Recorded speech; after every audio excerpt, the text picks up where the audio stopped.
I'm making a story-driven open-world RPG inspired by some of my favorite games and stories, like The Witcher, Kingdom Come Deliverance, Lord of the Rings, and others.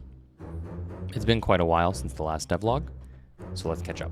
Before I get into this devlog, though, I just want to thank everyone who supported the early development of the game with their kind words and their encouragement, as well as a special thanks to those who purchased the game to help support adding more animations and other assets to the game so I can keep building and expanding on the world.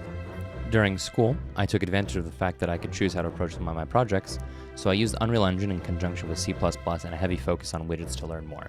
As a result, I'm far more familiar with widgets, so it should be much easier for me to create the UI I had in mind. Also, there's this weird physics thing I did. We don't talk about it.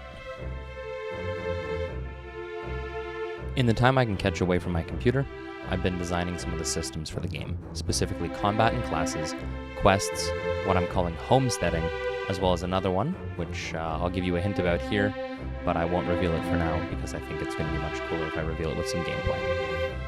So with this being kind of like a fresh start for the devlogs, for myself, for the game, and the project itself, I want to lay out my plans for what's to come. Firstly, I needed a way to organize all these plans, and I looked around. I tried Trello, Notion, using OneNote, and paper even, but since then I've settled on JetBrains' UTrack. It's a project management software and is more than just a Kanban board like Trello or a place for taking notes like OneNote or Notion. I'm going to go ahead and show you here my board really quick, where you can see a bunch of the tickets I've already got submitted.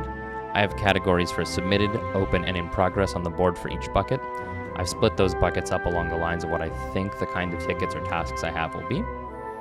And looking a little more closely here, you'll notice that the most important ticket is create new project to redo setup. This is because the current project is an absolute mess. It's got many duplicates, weird references, weird folder namings, and it was really just less of a focus in the beginning, and so it's made it really hard to work as the project has gotten bigger and I've imported more assets.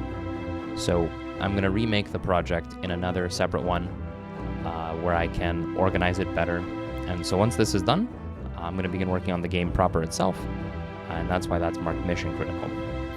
Another thing I want to mention is I bought and tweeted about a little mini piano to create music for the game. And I actually created a piece for the game, which you've been listening to from the beginning of this video.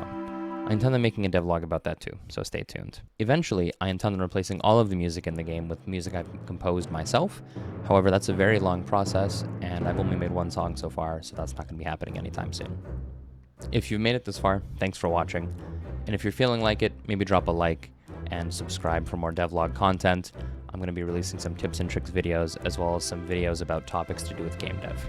In the next devlogs, I want to get more in-depth on the technical side of things, but I don't want to go too in-depth, because at a certain point, it's no longer really entertaining and it's just kind of tedious. But I do want to show that game dev isn't just successes and wins and fun, but it's also failures and setbacks and things going wrong and lots of debugging. And lastly, what I want to do is give you guys the ability to play whatever's currently being worked on. So to do that, I'm going to create a beta branch for the game, and that's for two reasons. Firstly, it's to keep the code base for the arena and the main game separate so that I don't accidentally mess something up in one when I'm working on the other.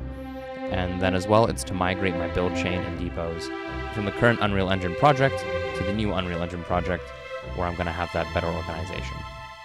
With that said, catch you guys next time.